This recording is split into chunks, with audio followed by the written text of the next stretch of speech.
Hello friends, welcome to my Chand study point. दोस्तों, इस video में मैकेनिज्म मेंटेनेंस का टॉपिक्स करेंगे। यदि आप ग्रुप बी एन की तैयारी कर रहे हैं या जेई वर्स का कर रहे हैं या जेई ट्रैक मशीन का कर रहे हैं या पीवे का कर रहे हैं तो आपके एग्जाम में लगभग 7 से 8 क्वेश्चन जो है रेलवे के डिपार्टमेंटल एग्जाम में पूछे जाएंगे। ठीक है, चलिए शुरू करते हैं क्वेश्चन। फर्स्ट क्वेश्चन यहाँ पे देखिए, कंक्रीट स्लीपर के लिए स्क्वीजिंग जो प्रेशर होगा, दबाव होगा, वो कितना होगा।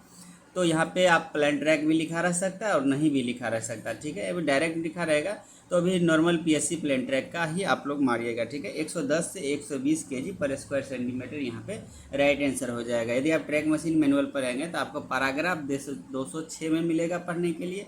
पीवे मैनुअल पर रहेंगे तो पैराग्राफ 605 में पढ़ने के लिए मिलेगा। चलिए कुछ डिटेल पढ़ लेते हैं। 135 140 जो किसका होता है, पॉइंट क्रॉसिंग वाला पीएससी स्लीपर में 125 से 135 होता है। 125 से 135 होता है। ठीक है, ये किसके लिए होता है, पॉइंट क्रॉसिंग पीएससी के लिए होता है।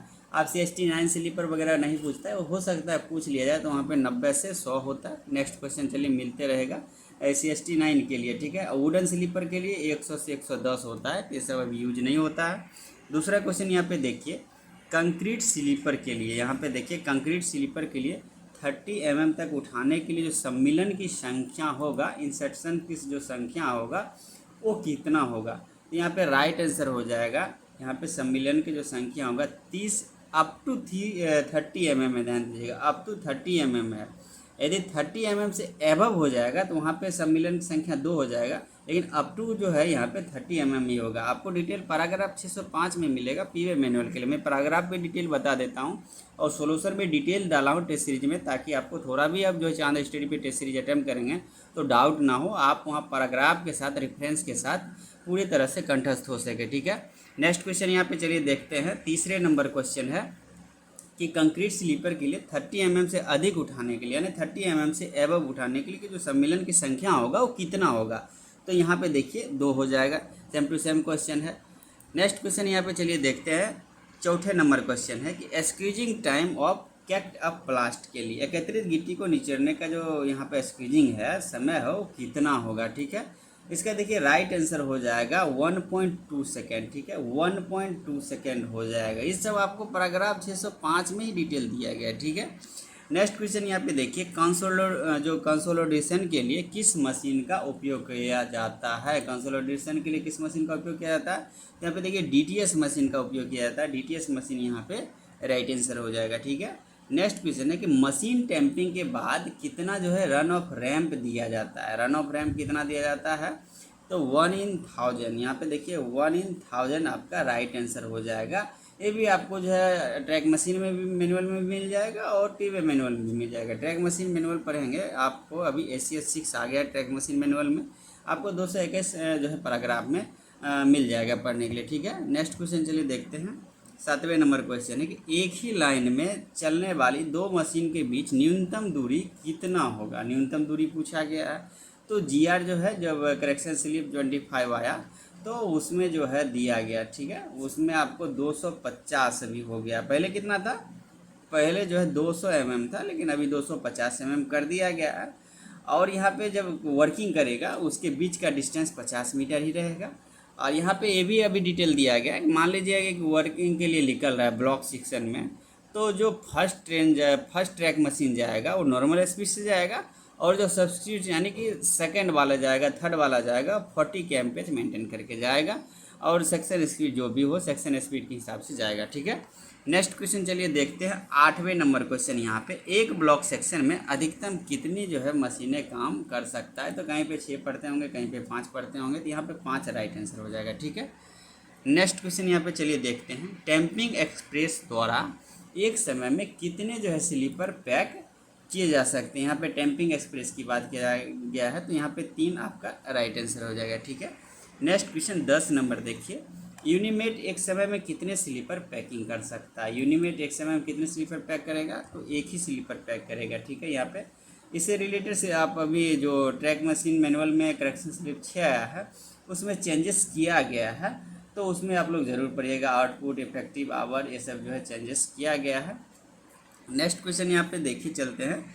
11 number, SNT sleepers squeezing pressure कितना होगा, यानी वुडन स्लीपर के लिए कितना जो है दाब प्रेशर होगा। तो इसके लिए यहाँ पे 100 से 110 आपका राइट आंसर हो जाएगा ए नंबर, ठीक है। नेक्स्ट क्वेश्चन चलिए देखते हैं 12 नंबर। मेटल स्लीपर के लिए जो इंसर्शन होगा, इंसर्शन की संख्या कितना होगा। मेटल स्लीपर के लिए पूछा गया, तो मेटल स्लीपर के लिए यहाँ पे 2 जो है राइट आंसर हो जाएगा, 2 नंबर राइट आंसर, ठीक है। नेक्स्ट क्वेश्चन 13 नंबर यहाँ पे देखिए, पीआरसी स्लीपर में पैकिंग की जो आवृत्ति होगा वो कितना होगा। तो 100 GMT या 2 ईयर्स राइट आंसर हो जाएगा ए नंबर। नेक्स्ट क्वेश्चन यहाँ पे देखिए, सामान्य गिट्टी के लिए जो निचोड़ने का समय होगा कितना होगा। स्क्वीजिंग टाइम पूछा गया, नॉर्मल ब्लास्ट के लिए स्क्वीजिंग टाइम जो है कितना होगा, ठीक है। यहाँ पे 0.8 सेकेंड से नीचे चलिए देखते हैं, 0.8 से यहाँ पे 1.2 हो जाएगा। तो आप लोग एक बार ज़रूर डिटेल देखिए, जब मैं आपको पैराग्राफ सजेस्ट करता हूँ तो एक बार ज़रूर खोज के वहाँ पे निकाल लीजिए, ताकि आपको बेटर प्रिपरेशन तैयारी हो सके। ये आप एक बार ट्रैक मशीन मैनुअल वहाँ पे खोजिए पैराग्राफ 206 में।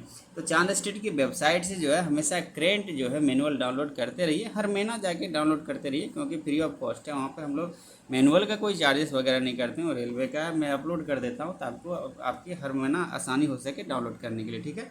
15 नंबर क्वेश्चन यहाँ पे देखिए, फ्लैट बॉटम स्लीपर के लिए टैंपिंग टूल की जो गहराई होगा वो कितना होगा। यहाँ पे फ्लैट बॉटम के लिए पूछा गया है, तो ये भी आपको ट्रैक मशीन जो है पैराग्राफ 206 में ही मिलेगा।